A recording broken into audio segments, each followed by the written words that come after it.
There it is. So, hey, everybody, welcome to the Sustainiacs. I am Michael Vincent. The Sustainiacs. In here with me today is Ed Dominion. And I was introduced, I forget who introduced me to you, but Crystal. Crystal did it. It was Yeah. Crystal Bayless, right? Yep. Great It's gal. her fault. It's her fault. No, Yep. she's awesome. She's with U.S. Plastics Pact, right? Yeah, she is. Yeah.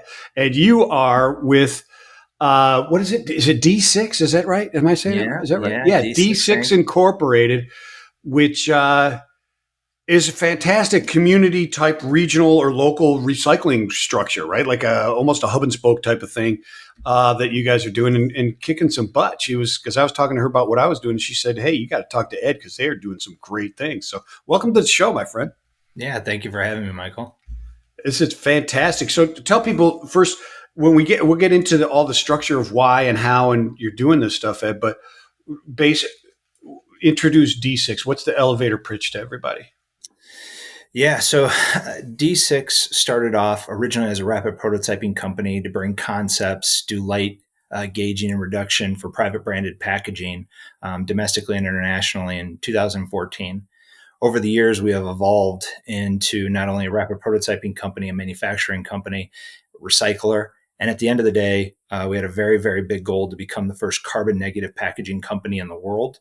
And we're set forth on this path in a way to be what is now kind of being coined in the market as a responsible end market for waste.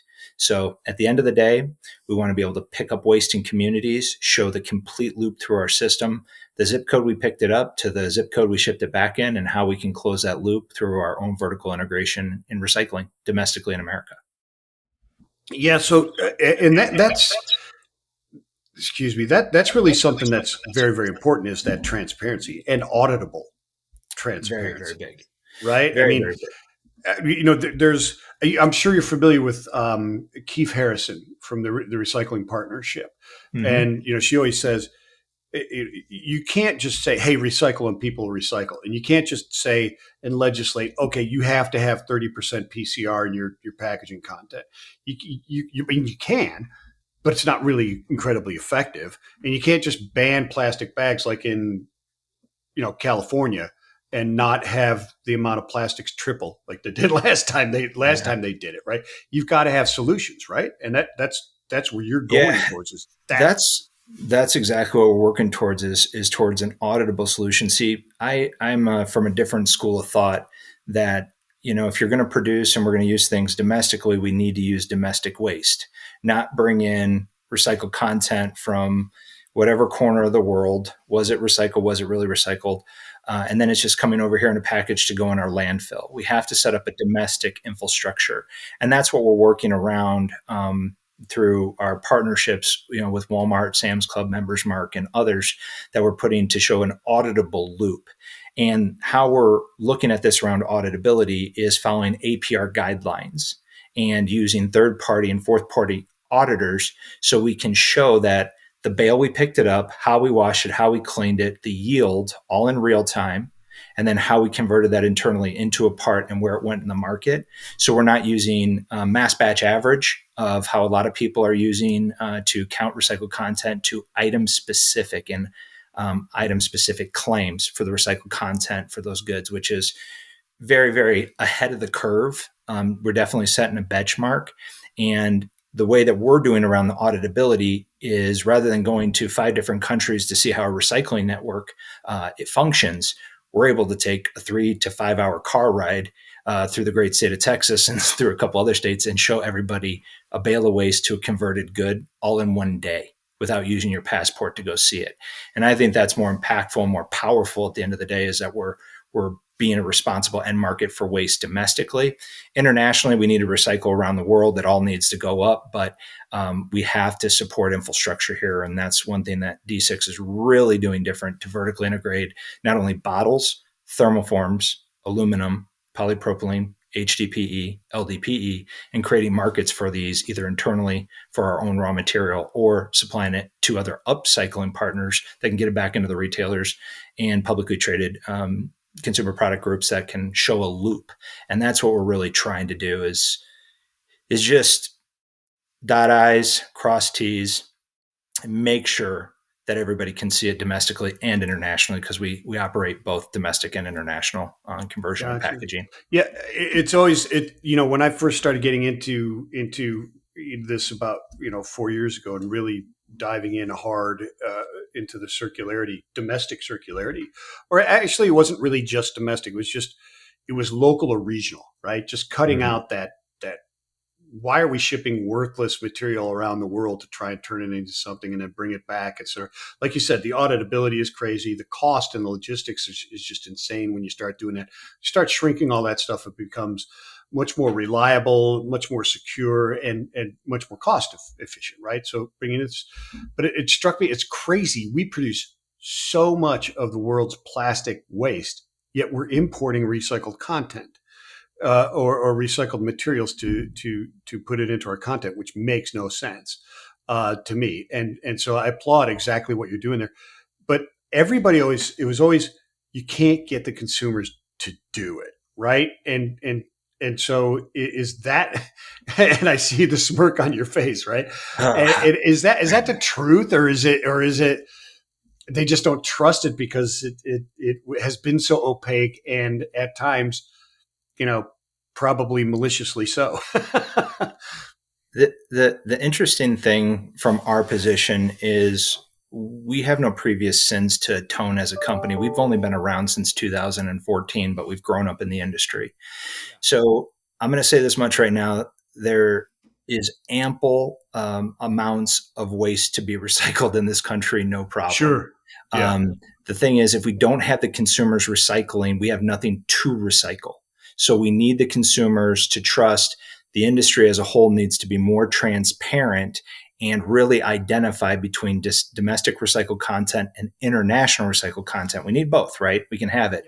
But I think consumers want to see, and they're asking for more domestic recycled content. In the 11 years we've been in business and evolving and going forward, I've never had one customer call up and ask for more APET virgin in their parts.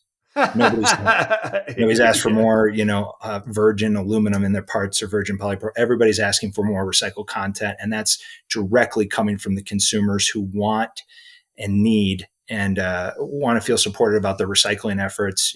From Chattanooga, Tennessee, to Gaffney, South Carolina, and everywhere in between. It means something. And in markets that we're going into, we're attacking a lot of recycling deserts with Walmart, Sam's Club, and Members Mark, where we're dropping these recycling units in recycling deserts. There's no chance of ever being recycled. It's burned or buried in most of these communities. So by putting these recycling units, we're giving them faith, trust, and transparency that we're able to loop it back through in a very unique manner. And these items operate all off grid, no power. They're self-serving. The communities just come and drop through 8 doors that we have on it, and they help us sort. And it's really resonating with these So, communities. so explain that, because I don't think that we did a good job of explaining exactly how your system operates for the people. We're talking around it, and Yeah. most people maybe in the industry or have figured it out. But let's Yeah, paint a no, clear just to picture of elaborate what a you little guys are doing. further. So we started in El Paso, Texas, about 2.5, 3 years ago with Sam's Club and Walmart.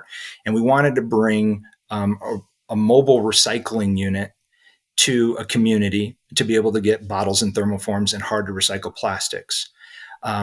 Just imagine a 10 by 20 foot container, doors cut into it, high graphics. There's an image you can probably pop up here with our community recycling units.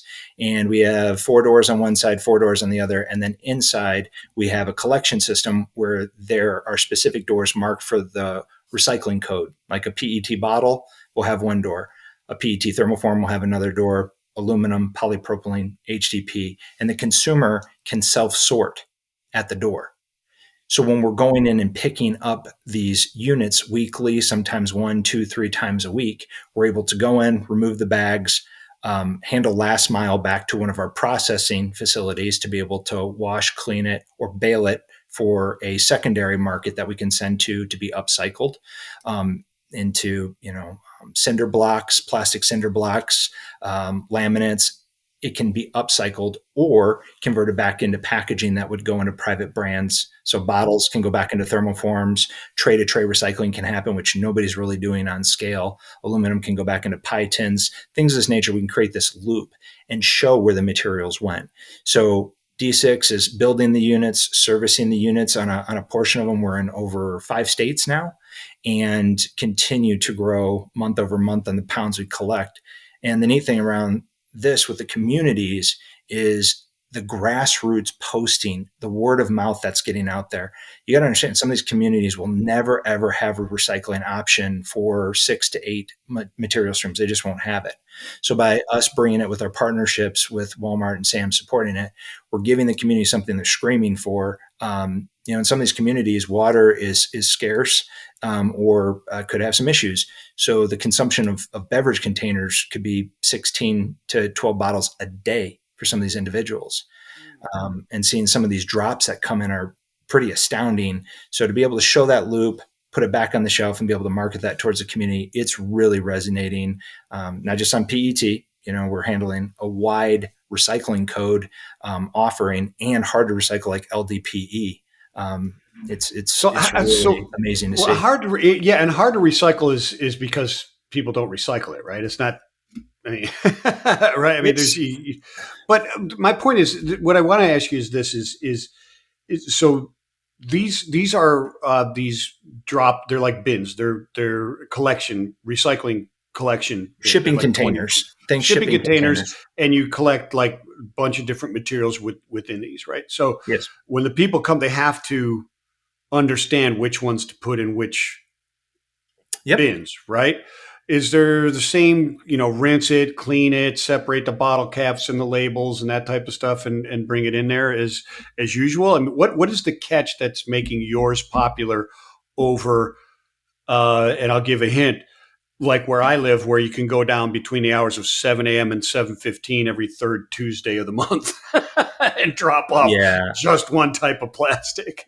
What is the secret sauce? Is it the ease or what is it to get that these people are the difference between what we're doing to a common MRF or what you're describing is when they bale it, that's deemed recycled across most states when it's baled. Oh, regardless of where it goes?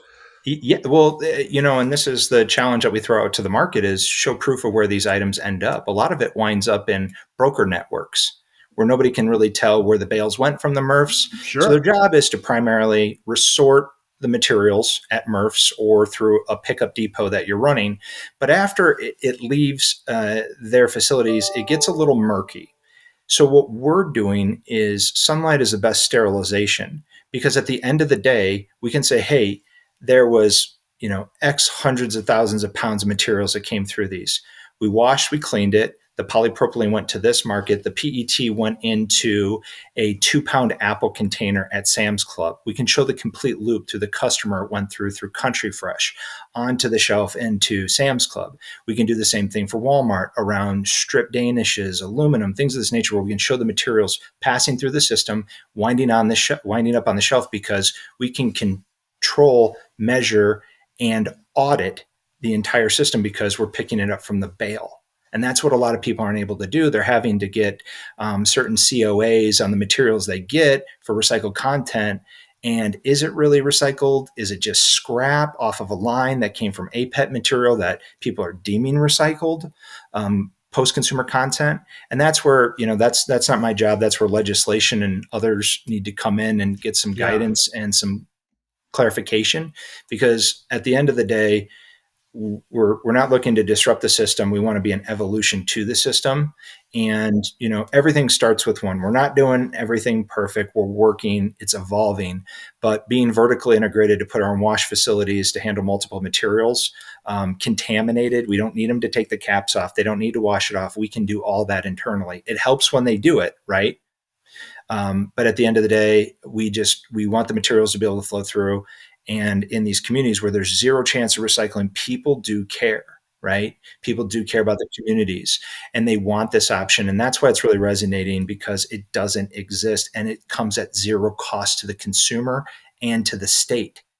We're not being So the subsidized. community, you're not being subsidized by taxes or anything Nope, like that in the state. nothing. Interesting. And so you, if I'm hearing you right, you control from collection to production. You control the whole supply chain. Therefore, you can say, "Hey, this app, we have it documented. It's auditable. Here's our certification. Come on down and watch it happen." Right? Absolutely. Yes. And that's what's so different about what we're doing, because a lot of people just focus on beverage containers. Well, that's great. Well, what happens if beverage shoots up? We're also working on thermoforms and other PET items, that, non-automotive, because we're not dealing with solvents and oils. So, for where we're focused on, we're taking care of a wider breadth of materials, and we're going to get byproducts off of that. I mean, the interesting thing that you'll see with a lot of these recycling facilities are like, we can only take a contamination rate of this level, right? We can take a 70% contamination rate and still find off products, that are useful in those bales to be able to be upcycled to other parties. So, it's kind of like going digging for gold, and then you run into a bunch of diamonds and you're throwing the diamonds away because you're just looking for the gold. That's what a lot of these recyclers are doing. It's Yeah, like, a hundred you got to get percent. I understand. you Yeah. got to get all the minerals out of it that you can, or all the polymers that you can, to the best of your ability, because that's how we help bring costs down and help scale this as well. Yeah, as those volumes. You're also keeping it local though, right? Or as local as As so possible. my understanding is like you're collecting this, but it goes nowhere unless you have a specific offtake agreement. You're not putting these out on a load, or they're not load boards, that's for my logistics days, but out on broker boards, like you said, plastic broker boards. Yeah, when we can use the materials for what we have internal, think beverage containers, clear, think thermoforms, aluminum, and polyprop, we can use those internally at D6, because we can pelletize, we can go to sheet, or we can use the flake through our extruders after it goes through a wash process. So we're vertically integrating on that level. Some of So the you're other making like materials. blow forms and stuff like that for, So or we're true not forms we're for. turning it primarily back to thermoform containers to loop through, because we're not in Okay. the beverage industry, but Oh, we do okay. have I some got you. people that buy pellet off of us that can use it for that if needed. But at the end of the day, we're really trying to show that loop. So the raw material of the bale, is tracked through our ecovisor, so we can show it along the entire chain of custody as it's being processed and broke down, so we can figure out yields. And one thing that we're finding out that is so powerful about these rural recycling markets, the material is exponentially cleaner than what we're seeing out of some common MRFs. They're actually taking the time to sort it properly. So back to your point, when the consumer goes to interact with the door, it's bilingual. So we can have people that understand what goes where, and they're doing an amazing job of it. And we're very thankful for it, because our yields are 2 to 3 times what the industry is seeing through common MRF bales. Wow, because of the transparency and the information you're sending out. And the customer cares. People Yeah, care. well, that's what I mean. Yeah, the You customer cares, and you're giving that information. So, what is EcoVisor? You said EcoVisor. Is that like a yeah. platform that is what? What is? So the joy of a majority of recycling, it's always one invoice forward, one invoice back. It's very antiquated around the handling of that data. We've built a auditable system that works off of RFID as well as scan codes per bale. Think license plates for bales that we can track from the pound we pick it up in, call it Sulphur Springs, Texas, to where we process it through. You can follow the entire bale through our system and the yields off these bales. It's all digitized, it's put into a cloud.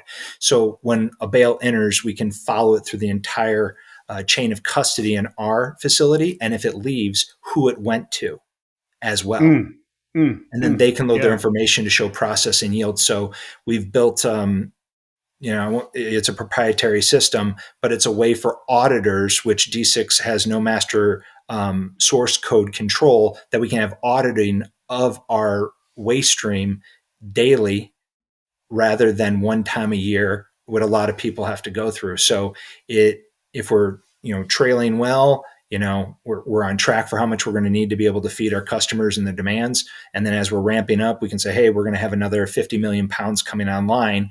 Who needs it? What do you want to see it go into? And it'll be ready by this time as we're ramping up. So it's, it's very different. There's a little, cloud-based system we showed of how each of the processes is feeding back to the cloud. So yield is everything in our business. And most all businesses, when you get an 800-pound bale in and you're only yielding 120 pounds, that's a lot of byproduct, right?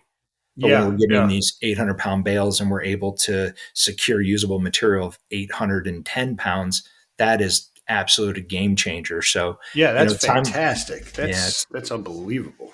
yeah, And it's, it's that so the ecovisor is great on both levels. I mean, even locations or communities, et cetera, where they do recycle, so to speak, at whatever level it is, their data sucks. I mean, it just does. I mean, I've asked states, and it's public knowledge. You can go get the data from the states, but even if you talk to those people, the supervisors of the recycling, et cetera, and waste material, solid waste material, they'll tell you, the estimates they put together at the end of each year are questionable in their accuracy, just because of, like you said, there's no visibility.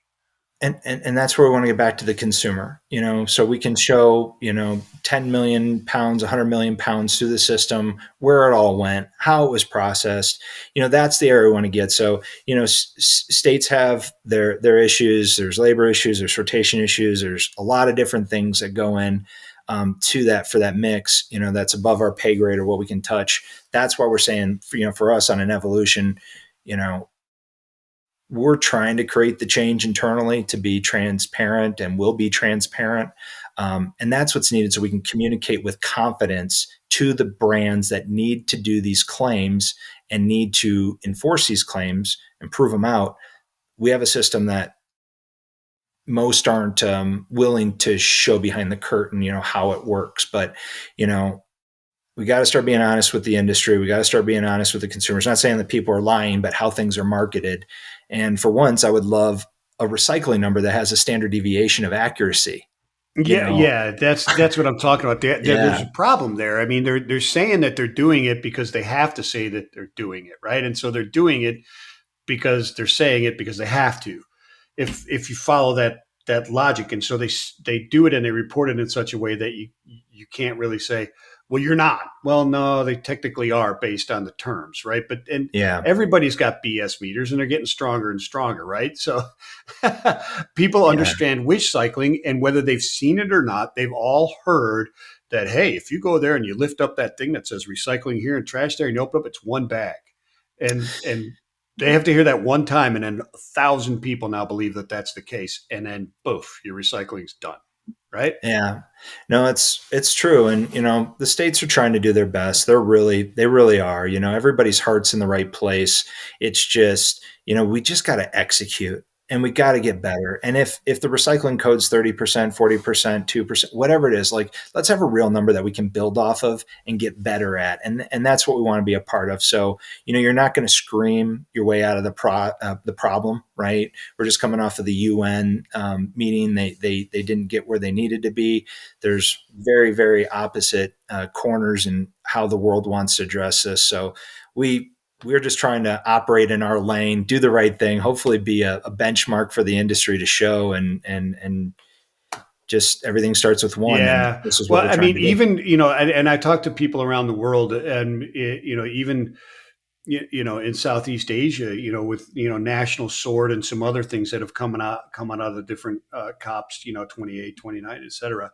The recent one as well, the designation of different materials in their different forms post useful life makes international recycling and long difficult, and kind of shoots it in the foot, because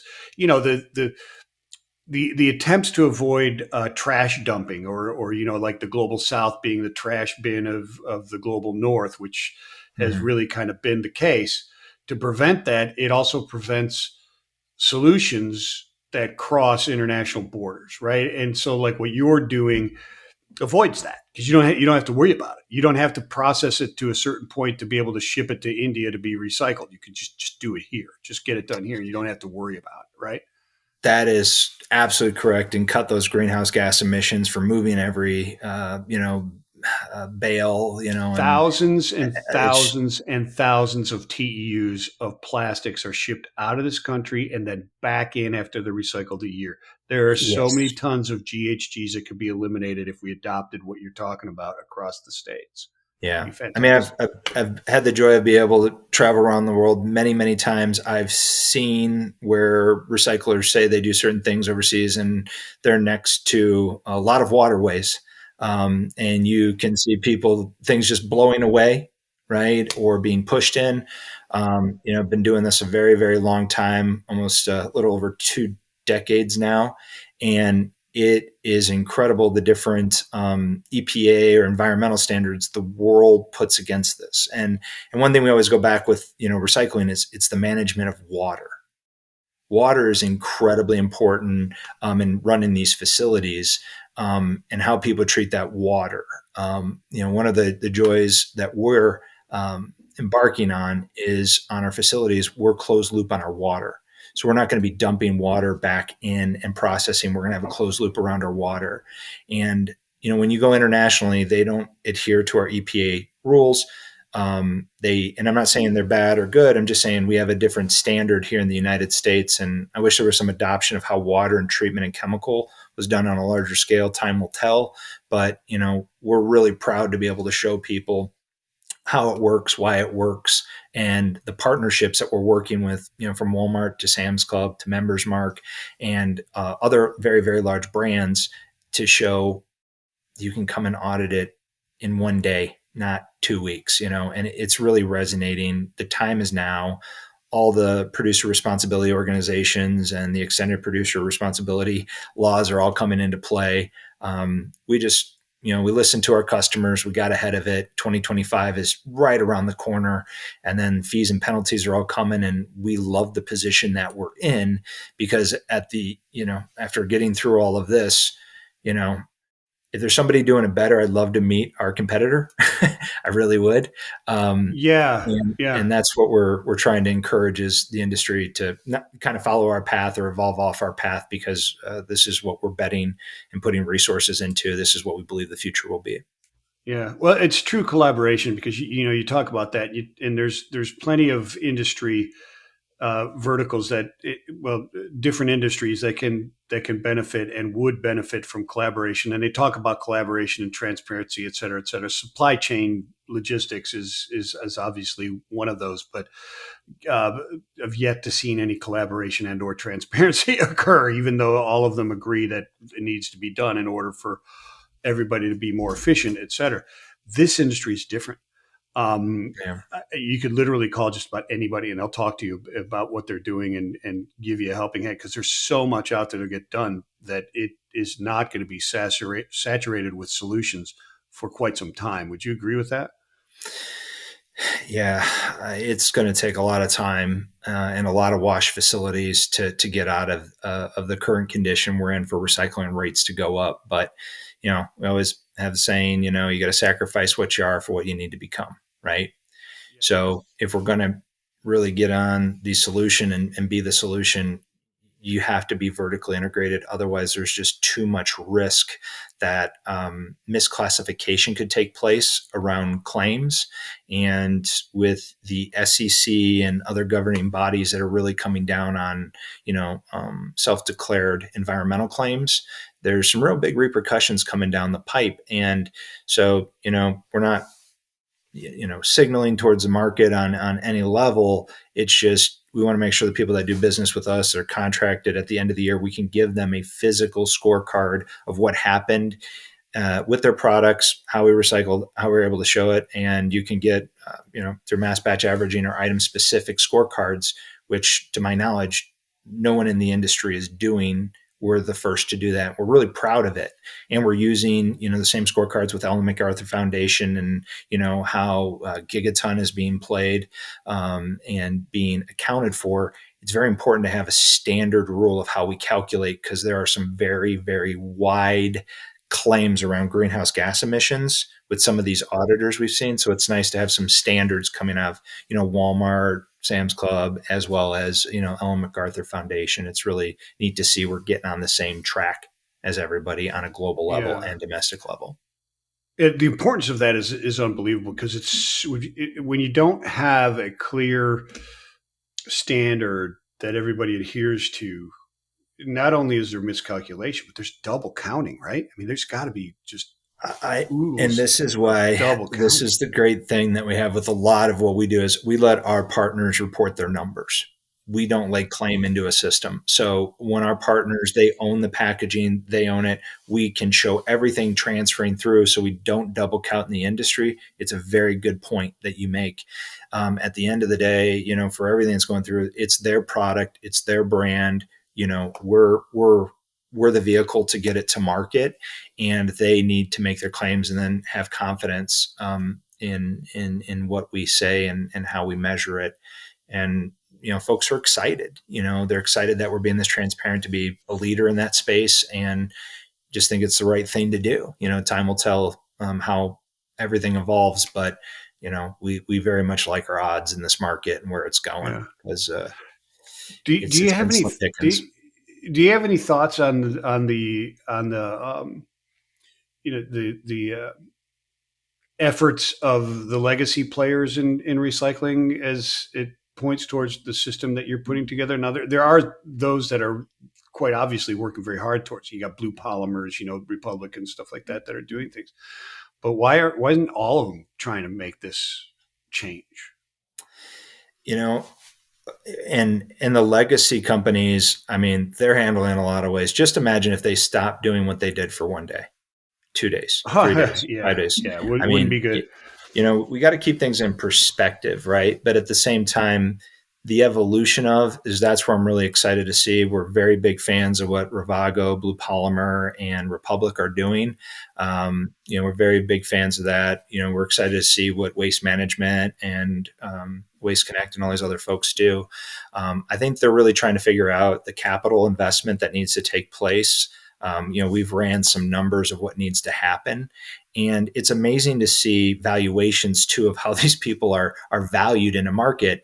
You can get a better multiple by launching an app or Fortnite than you can to recycle and help civilization improve recycling on a Yeah. multiple market in a publicly traded segment. So we've got to get some priorities right as a society, as a world, and these things need to be valued properly. And that's where I'm hoping, because they need the capital investment. The money just doesn't grow on trees, right? There's cost of capital, but with those members, they're making big moves. We can't speak for them, nor ever would, but it's exciting to see that they're listening, they're waking up, and they're making moves. It's just to what level, time will tell. So the various nascent technologies, and some of them not so nascent, but the different technologies and processes for um, processing the waste plastics after they're collected and for to some degree processed, right? Your separation, your wash, your maybe flake, or just down to a shred, right? Mm-hmm. Whatever it happens to be. And I'm talking about your pyrolysis or your chemical washing, like Pure Cycle does a chemical washing. It's not really chemical recycling; they call it a washing or whatever it happens with polypropylene. These new technologies depend on infrastructures like what you're building, do they not? I mean, they're not the solution. They're part of the solution, right? Yep. Because Yeah. you have to have that logistics that you're building in order for that to work, right? Yeah, I mean, we're kind of 16 companies in one, of what we're evolving in this space. Those other parties, between chemical recycling, advanced recycling, our area, just so we're very clear for everybody listening to this, we're a mechanical recycler. We're not operating in the chemical or advanced space, and that's theirs to manage and to do. We're mechanical. So the neat thing is, with them operating, and there's a lot of big brands that are trying to tack that on a chemical level. We're really sticking to mechanical, so basic washing, using reactors to get to an FDA level. For Pure Cycle and some of these others, their byproducts help feed all levels of chemical and advanced and mechanical. But end of the day, states and countries are still trying to wrestle with chemical and advanced. Is it going to be approved? Is it not going to be deemed recyclable, or a recyclable process? So that's where I think we need some some uniform rules of what is going to be acknowledged, so brands can make their investments, these other groups can make more investments. And you're seeing a lot of people signaling towards building new facilities. Eastman's doing a new site in Longview, Texas, and Exxon and others. You're seeing it literally weekly or monthly coming out. So they're making investments. It's just managing it as a whole and how they all complement each other. So it's time will tell, but we're betting very heavily on mechanical recycling. Yeah, yeah, and mechanical, I think it's got to be there. Well, yeah, I'm with you. I'm with you. I'm at the same table. I'm taking the bet with you on the mechanical. I agree 100%. Agree 100% with that. What so when you talk about the communities that you're serving, et cetera, right? Is it am I understanding that it's more those that don't have any type of recycling, or are you playing in like the Austins of the world, or the Dallas, or the Portlands of the world, et cetera, as Absolutely, well? we're urban recycling as well as rural recycling, so we're doing both. Yeah, and it's amazing to see the response. Like for instance, Portland, Oregon, we're working with another three groups up there, and in doing that, that is a blue bin state. You can recycle, but you can't recycle thermoforms. So we actually set up our own internal network to work with some specific retailers up there to be able to loop the products back in and make them the first carbon negative packaging at a retailer we've ever heard of, where we're taking in more waste than we're putting on the shelf. And this is a very, very regulated state for recycling. We're also working with MRFs to do tray to tray recycling. We're working with a great MRF just outside in Hillsboro that we set up an entire network to buy clamshells that nobody else would, PET to help upcycle. So, the market's there. The players want to do this. They just have to have known offtake agreements, and that's where we're really working collectively. With all partners, MRF, and then private systems that we're setting up, and then working with our larger partnerships with the multinationals. It's a neat collaboration, literally, to just get more recycled content, and it's working. And we've been supporting the Portland market for almost 4 years now, and to get that word out has been really difficult in that market. But we're just keeping our heads down, working through the process, and hopefully one day they'll recognize us up there, because we are trying to do the best with a market that just doesn't really exist. I mean, they sell bottles off. We're creating our own marketplace for thermoforms. I'm very excited about it. Yeah. I mean, so you're going into these with the offtake agreement and the source at the same time, and Yep. then you're the Putting them together. connection between the two, and just bringing Yes, those that is people exactly it. together. Yeah, that's a fantastic strategy. It's a fantastic. I applaud what you're doing. I think it's fantastic. Is there where should people be going to learn more, and who should be coming to you to learn more about what's going on and getting involved? Well, I always say follow me on LinkedIn. I get a little spicy from time to time on there. Please follow, because that's where our main channel Passion, for brother. It's called communication. passion. Hey, it's all good. So LinkedIn, Ed Dominion, follow us there. D6 Inc. through our LinkedIn account, as well as www.d6inc.com. Please feel to reach out there. We have a landing page, for folks that are looking to move waste for clear PET thermoforms. U.S., Canada, Mexico, we're all ears. We want to hear. We're looking for supply. Please reach out. But LinkedIn is like one of the best ways, besides from putting my cell phone number out here, which I don't want 10,000 calls, but just hit me up through LinkedIn or through our website at d6inc.com, and we'll be in touch. I'll put out your cell phone. He only takes calls at 2 a.m. That's it. It's all good. I get them all the time. He does. Hey, Ed, thank you so much for being on, my friend. Everybody else, thank you so much for downloading Sustainiacs, and we'll catch you next time. Peace and love. Hey.